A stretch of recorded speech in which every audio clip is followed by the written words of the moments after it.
Bonjour à tous et bienvenue dans cette nouvelle vidéo.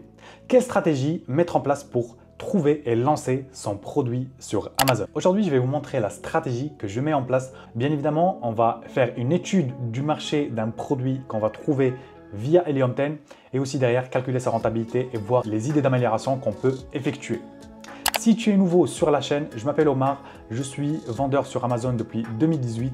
Aujourd'hui, j'ai 2 marques à mon actif et aussi je suis le fondateur du Seller Lab. C'est un accompagnement 100% personnalisé qui aide les gens à se lancer, soit des débutants qui veulent se lancer sur Amazon, soit des gens qui ont déjà un business et qui veulent scaler ce business de 10K à 30K. Du coup, on passe directement à mon ordi. N'oublie pas, like et abonne-toi et pose toutes les questions dans l'espace commentaire. Alors maintenant que je suis sur mon ordi, on va commencer par la recherche produit. La recherche produit, on va utiliser Helium 10, mais vous pouvez aussi utiliser Jungle Scout. Moi, j'ai une préférence pour Helium 10, vu sa rapidité, vu ses données qui vont durer pendant plusieurs années. Si vous êtes partant pour Helium 10, vous pouvez récupérer des promos de 10 à 20% à vie dans le descriptif. Du coup, sur Helium 10, on va s'occuper de la partie Black Box. On va cliquer sur Black Box. Et aujourd'hui, en fait, on va effectuer une recherche pour lancer un produit sur la marketplace allemande. Une des marketplaces qui génère le plus d'argent en Europe, c'est la marketplace allemande. Du coup, je vais essayer de trouver un produit sur cette marketplace-là qui va vous permettre d'avoir une idée sur, voilà, hors marketplace française. Dans tous les cas, j'ai déjà effectué des recherches produits sur la marketplace française. Vous pouvez checker les vidéos et je vais vous mettre quelque part la vidéo pour checker la recherche produit via la marketplace française. Il faut savoir sur Helium 10, on a 2 types de recherche. Soit on va effectuer une recherche par produit, soit on va effectuer une recherche par keyword, par mot-clé. Moi, je préconise d'effectuer une recherche par keyword parce que ça va vous envoyer directement vers la niche. Alors que si vous commencez à effectuer une recherche produit via des produits, il faut effectuer un travail de recherche de mots-clés et ça va juste rajouter une étape supplémentaire. Alors que là, on atterrit directement dans la niche. Du coup là, je vais choisir, voilà, j'ai la marketplace allemande, amazon.de. Ce que je vais faire, c'est que je vais choisir un volume de recherche. On va partir sur 4000. Monthly revenu, c'est le revenu moyen par niche. Ça veut dire par vendeur, en fait, combien ils peuvent générer. Moi, je vais me positionner entre 6000. Après ça, c'est très, très important parce que si tout dépendra de votre budget de départ. Ça veut dire qu'aujourd'hui, quand vous voulez vous lancer, il faut au minimum avoir 2 mois de stock. Comme ça, le premier mois, ça va être un mois de lancement. Et dès que votre stock commence à se réduire, lancez une nouvelle commande pour éviter les ruptures de stock. Du coup, là, je vise entre 6 000 à 15 000. Voilà, 15 000. Le prix, je vais rester de 30 à 70. Après, moi, je préfère toujours les produits qui vont dépasser les 30 euros. Mais si vous commencez, voilà, vous pouvez commencer avec des produits à 20 euros, 25 euros. Du coup, là, 30, 70. Review count, c'est le nombre de commentaires. Moi, je partirais sur le minimum, c'est 1000 commentaires. S'il dépasse 1000, 1200, voilà, il y a beaucoup quand même de commentaires à rattraper, mais si on est en dessous du 1000, ça reste quand même envisageable. Si par exemple, des fiches produits, on a 300, 500, ça reste toujours en fait atteignable. Du coup là, review count 1000. Review rating, ça c'est le nombre d'étoiles. Ça peut être une stratégie à mettre en place. Ça veut dire qu'on va viser les produits qui sont mal notés. C'est des niches qui sont mal notées et venir avec une valeur ajoutée. Ça veut dire de corriger toutes les erreurs. Mais aujourd'hui, je ne vais pas utiliser cette stratégie. Là, je vais rester vraiment basique pour vous montrer comment j'analyse une niche et comment je vais trouver une niche. Du coup, là, je vais choisir, dans tous les cas là, il y a plusieurs niches. Moi, je vais me focaliser sur les animaux, sur Ostier. Je vais me focaliser sur la niche animalerie, Ostier. Du coup, là, je lance mon Helium 10, mon keyword. Ce que je peux voir que j'ai plusieurs mots. Après, c'est en allemand. Ce que je vais faire, c'est juste effectuer une traduction en français. Du coup, là, je vais effectuer la traduction. C'est la première chose que je vais faire, c'est que je vais regarder un par un. C'est vraiment la recherche produit. C'est quelque chose, il faut être rigoureux avec soi-même. C'est qu'on ne zappe pas une niche, une sous-niche, tant qu'on ne l'a pas analysée. Parce que potentiellement, celle-là, ça peut être notre niche, ou celle-là, ou celle-là. Du coup, il faut être rigoureux là-dessus, faire une niche par niche. Soyez patient. Dans tous les cas, vous allez trouver votre produit. Du coup, là, la première niche, c'est les paniers qu'on colle à notre vélo, c'est les paniers pour chiens. Ok, du coup, la première chose que je vais faire, c'est que je vais lancer mon Helium 10. Helium 10, je lance la extension X-Ray qui va me permettre d'avoir toute la data qui concerne cette niche-là. Du coup, là, je peux voir que le volume de recherche il est à 4200. En total revenu, il est à 238 000, 5 000 en average revenue, 52 en average price, prix moyen, et average review qui est de 400 commentaires, qui est très très très bas. Du coup là, en volume de recherche, ce que je vais regarder en premier lieu, c'est vraiment la saisonnalité. C'est quelque chose de très important. Si un produit il est saisonnier, il faut le savoir. Parce que si on ne sait pas que notre produit il est saisonnier et on lance hors saison, ça va être un flop. On va se dire, ok, notre produit ne fonctionne pas. Alors que ce n'est pas une question que votre produit ne fonctionne pas, mais c'est plutôt en fait, vous avez lancé votre produit hors saison. Et ça, il faut le savoir. Parce que là, notamment, voilà, on peut voir que ce produit-là, il génère des ventes, il génère un volume de recherche. Le volume de recherche, c'est pour vous, le volume de recherche, c'est le fait de combien de fois des clients ils ont tapé le mot Undercorb, Fag, Vorn. C'est voilà, c'est par rapport au panier chien. Combien de fois ils ont tapé ce mot-clé-là. Du coup là, on peut voir qu'il y a une saisonnalité et la saisonnalité, elle baisse, elle est à 700 jusqu'à 400 recherches, qui est très très très bas.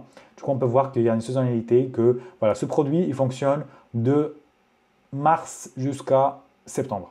Mars jusqu'à septembre, c'est la haute saison, il fonctionne très bien. Et dès qu'en fait c'est l'hiver, il ne fonctionne plus. Il ne génère pas énormément d'argent. Du coup, pour moi, en fait, déjà, c'est un red flag. Je ne me lance pas sur des produits en saisonnalité, surtout voilà, si je veux lancer mon premier produit. Parce que mon premier produit, je veux quand même avoir un complément de revenu, avoir un certain rentrée d'argent d'une manière mensuelle. Du coup, j'éviterai les produits saisonniers. Mais quelqu'un qui est expérimenté, bien évidemment, qui a un shop, qui a déjà des produits, potentiellement, ça peut être des bonnes niches pour lui parce que déjà, il a la maîtrise, il a l'expérience, comment gérer son stock et tout ça. Et ça va lui permettre de lancer sur des niches que les débutants, potentiellement, ils ne vont pas se lancer parce que autant que débutants, se lancer sur la saisonnalité, c'est vraiment très, très risqué. Du coup, pour l'instant, voilà, c'est un produit. Je ne partirai pas loin sur ce produit-là, même s'il a l'air très très intéressant vu les chiffres. On peut voir que le premier, c'est celui-là, il génère 42 000 euros. Deuxième, 26 000. Après ça, ce n'est pas notre produit. Là, le deuxième, 18 000, 15 000, 15 000, 13 000. Par rapport aux commentaires, je voyais 2300, 1109, 60. On peut voir que celui-là, par exemple, il a 60 commentaires. Il n'est pas bien noté et il génère déjà 15 000 euros. Du coup, voilà, potentiellement, c'est un produit, tu vois, typiquement, ce produit-là, il a 60 commentaires, il se vend plus de 100 fois par mois. Ça reste une niche, voilà, c'est une niche qui peut être intéressante à voir, parce que là, on voit déjà que, voilà, il y en a qui sont 36 commentaires et qui génèrent 4 000 euros. Du coup, c'est pas mal, ils sont pas bien notés, quoi. Comme cette niche-là, elle est saisonnière, je passerai à la niche suivante. Du coup, là, on a NMN. Je vais voir ce que c'est. Du coup, là, c'est vraiment des croquettes pour chats ou autre chose pour animaux. Du coup, je passe. Amortisseur pour chien. Ça, c'est par rapport aux rampes. Ça, c'est des rampes pour chiens. C'est des produits qui, potentiellement, ils peuvent être du oversize. Ça veut dire que c'est des grandes tailles. Et nous, aujourd'hui, ce qu'on cherche, c'est vraiment faire du FBA. Ce qui nous intéresse, c'est vraiment les produits qu'on va envoyer chez Amazon. Après, potentiellement, ça peut être une idée de voir comment améliorer ce produit pour qu'il soit livré chez Amazon. Par exemple, potentiellement, celui-là, en fait, c'est des produits en fait, qui vont être bien emballés, mais à faire attention côté transport, ça va coûter pas mal d'argent. Du coup, je passe à un autre produit. Là, je vois mur de soutènement pour chat. Je vais voir ça. Du coup, là, directement, je lance mon X-Ray et je commence mon analyse. Comme je vous ai dit tout à l'heure, première chose, la saisonnalité, même si on est sûr que voilà, ce genre de produit, ce n'est pas saisonnier, mais on ne sait jamais, on regarde. Du coup, là, je vois que voilà, le produit, il génère 4000 volumes de recherche et il baisse à 3000, remonte à 4000, 5000, il baisse à 2000. Là, il a baissé à 2000, après il reste 4000, 3000. En moyenne, ça va être 4000. Là, il est un peu en augmentation, mais il reste à 5000, 4000 en moyenne. Du coup, ce qu'on peut faire aussi, c'est regarder côté Google Trends. Là, on a Amazon. On peut aussi regarder Google Trends, comment ça se passe, le volume de recherche par utilisateur. Aussi, on peut taper sur Google Trends et voir directement. On passe au deuxième point, ça va être le total revenu.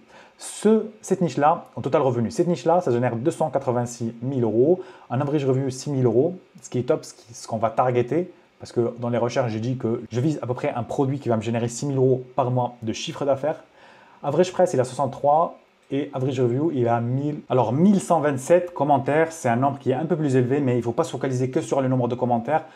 Ce n'est pas que les commentaires, il y a une autre analyse que je vais vous montrer pour ne pas se focaliser que sur le nombre de commentaires, parce que si vous focalisez que sur le nombre de commentaires, vous allez stagner, vous n'allez pas trouver de produit. Aujourd'hui sur Amazon, il y a pas mal de commentaires, il ne faut pas se focaliser que sur ça. Dans tous les cas, il n'y a pas que ça qui trime. Et je vais vous montrer une preuve. Par exemple, quand je vais trier sur le revenu, je vois que des produits qui sont 93 commentaires, ils génèrent déjà les 10 000 euros de chiffre d'affaires. C'est-à-dire que les commentaires, en fait, ce n'est pas le point qui va déterminer qu'un client va acheter ton produit ou pas, mais il y a plusieurs choses à prendre en considération. D'accord? Du coup, première chose, on valide la niche. La niche, elle est validée. On a le total revenu qui est bon. Average review, il est très, très bien. Commentaires, ils sont très, très, très bien aussi. Donc là, ce que je vais faire, c'est que je vais trier par revenu.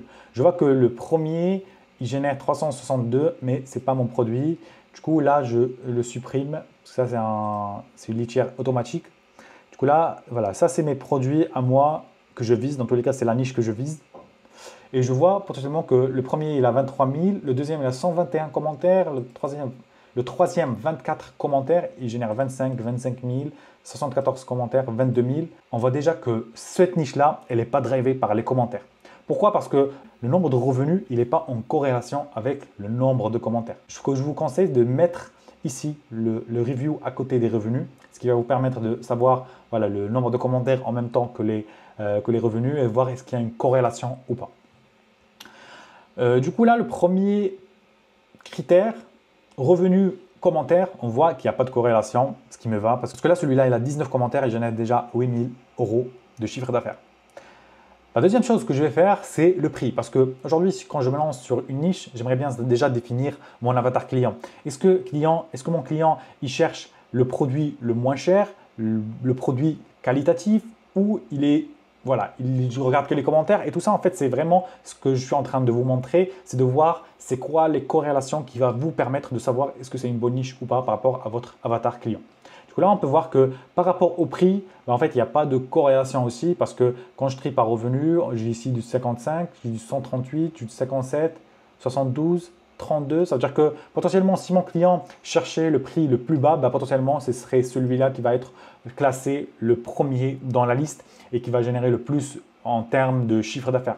Alors que ce n'est pas vraiment le cas. Le premier, il est à 55 euros. Ça veut dire qu'il est dans la moyenne qu'on cherche. Ça veut dire que potentiellement, si on se positionne sur un produit à la cinquantaine d'euros, ça va être, voilà, on va ranker facilement, on va générer des ventes facilement. On n'est pas dans la moyenne très très haute, mais en même temps, on n'est pas dans la moyenne très très basse. Du coup, ça nous permet d'avoir une moyenne qui reste logique par rapport à cette niche. Alors maintenant qu'on a validé cette niche, on va passer à la deuxième étape, ça va être de trouver comment se différencier sur cette niche.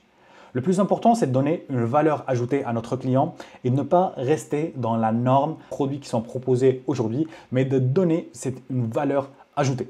La valeur ajoutée, elle peut être perçue par un bundle, par modification du produit, par plusieurs choses qu'on peut mettre en place.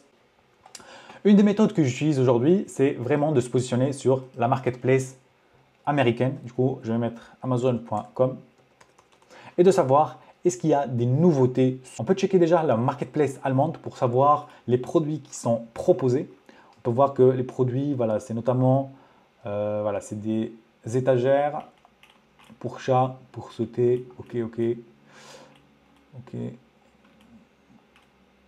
Du coup, il y a ce type-là où c'est vendu unitairement, mais il y a aussi d'autres types où c'est vendu avec plusieurs composants où la personne peut mettre et structurer le schéma qu'il veut pour son chat. Ce qu'on peut regarder, c'est un peu près les mêmes produits, mais on voit que ici, par exemple, la matière, elle n'est pas la même. Alors, on va voir ça. On va aussi un peu se différencier avec la couleur, avec le design. Par exemple, celui-là, je ne l'ai pas vu encore. Celui-là, ce genre d'échelle. Dans tous les cas, de plus en plus, en fait, votre différenciation, elle est travaillée. De plus en plus, votre concurrence ne peut pas vous copier. C'est le jeu que vous allez faire, c'est vraiment de trouver comment se différencier au max, comme ça, vous êtes tranquille pendant des années. Ok, du coup, je vois que c'est à peu près la même chose, même si ici, voilà, il y a un ajout avec un tapis qu'ils ont mis dans chaque rampe, et aussi avec un jouet. Je vais revoir le Amazon DE pour savoir est-ce que j'ai déjà vu un produit similaire ou pas. Ok, il y a celui-là qui a un peu le tapis qui est travaillé, la rampe qui est travaillée. Ok, ok. La deuxième chose que je peux faire, c'est aussi voir côté Etsy. Du coup, Etsy là, Etsy, c'est une marketplace qui est destinée pour le fait par main, mais c'est aussi une marketplace où on fait du print on demand, où il y a plusieurs produits qu'on peut mettre. Même vous, en tant que vendeur sur Amazon, vous pouvez mettre vos produits sur Etsy et générer quelques ventes. Et dans tous les cas, moi j'utilise pour avoir des inspirations, pour avoir de l'inspiration. Et là, ce qu'on peut voir, c'est déjà de base, on a plusieurs types de produits qu'on ne trouve pas sur la marketplace, ni DE, ni USA. Par exemple, celui-là, typiquement, après ça, c'est un arbre. Ok, ben, je vais voir ça. Il y a aussi celui-là, ce design-là qui a l'air pas mal. Voilà, du coup là, c'est un genre d'étagère. Le chat, il saute et il se met tout en haut. Top. Et là, ça c'est pas mal parce que c'est un produit qui est fait en... C'est pas du bois, mais on dirait du carton bois. Et on peut imprimer ici notre logo dessus. Du coup, on a 3 rampes et on accède à la structure. Ok. Après, on a d'autres designs, par exemple celui-là qui a l'air très très sympa, qui peut attirer les gens. Du coup, là, on peut voir que voilà, un exemple des produits qui sont vendus sur Etsy. Ok. Et ce produit-là, par exemple, on ne le trouve pas sur la marketplace Amazon.de. Je pense que je ne l'ai pas vu. En tous les cas, sur la première page, il n'y est pas. Top. Du coup, par exemple, si on part sur ce produit-là, vu qu'il n'y est pas sur la marketplace Amazon DE, ce que je peux faire, c'est chercher ce produit-là sur Alibaba.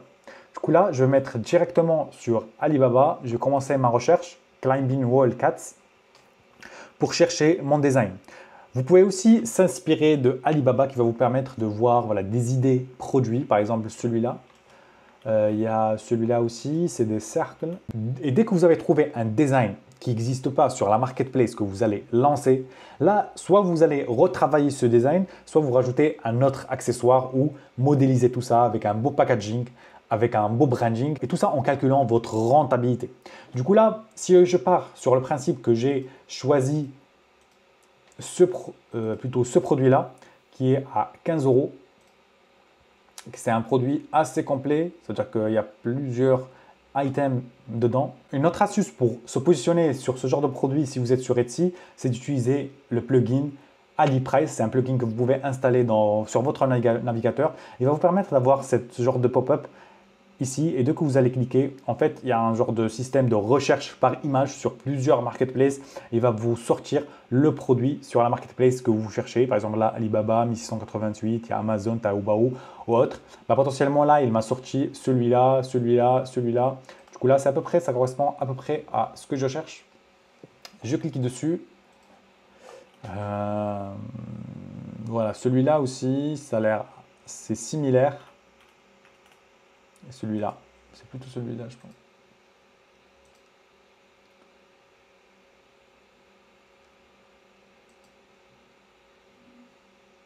Après là, c'est 49 euros, c'est beaucoup trop cher. Là, c'est 10 euros, 10,20 €. Ok, le fournisseur, ça fait 6 ans qu'il est là, ça a l'air correct.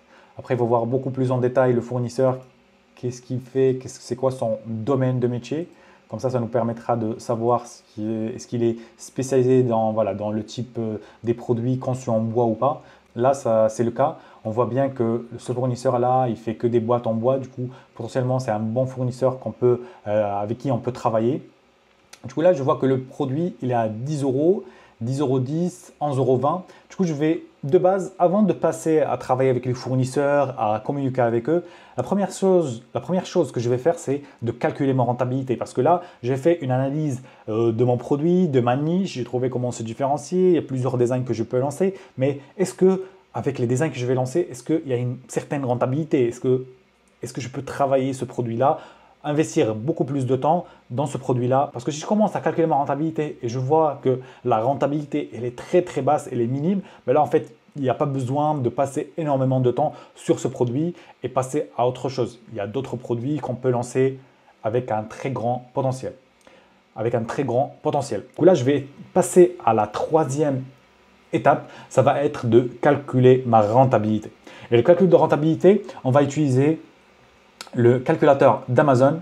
Du coup là, de base, je vais prendre un produit similaire au mien. Je prendrai celui-là, Amazon Choice. Voilà, je prendrai celui-là. Il a l'air similaire au mien. Du coup, je me mets calculateur d'Amazon. Alors, sur la calculateur d'Amazon, là, je vais choisir DE. C'est la marketplace allemande. Je copie mon ASIN. L'ASIN, vous pouvez le trouver soit dans l'URL, soit dans le descriptif du produit. Ici, vous pouvez trouver l'ASIN. Sinon, vous cherchez sur votre page ASIN et vous trouverez l'ASIN. Du coup, là, je le mets, je clique sur rechercher. Là, le calculateur, il va me sortir tous les frais. Les frais d'Amazon, voilà, par rapport aux frais de vente, frais de transport et tout ce qu'on a besoin pour envoyer notre produit depuis Amazon vers notre client final. Du coup, là, on a le prix du produit qui est à 73 €. On a le frais de vente qui sont à 9 €. Ça veut dire que notre produit, il est à 15% en frais de vente, 15,5 € en frais de vente. Là, on a le coût d'expédition très important. L'expédition, c'est depuis l'entrepôt d'Amazon vers notre client, ça va coûter 7 €.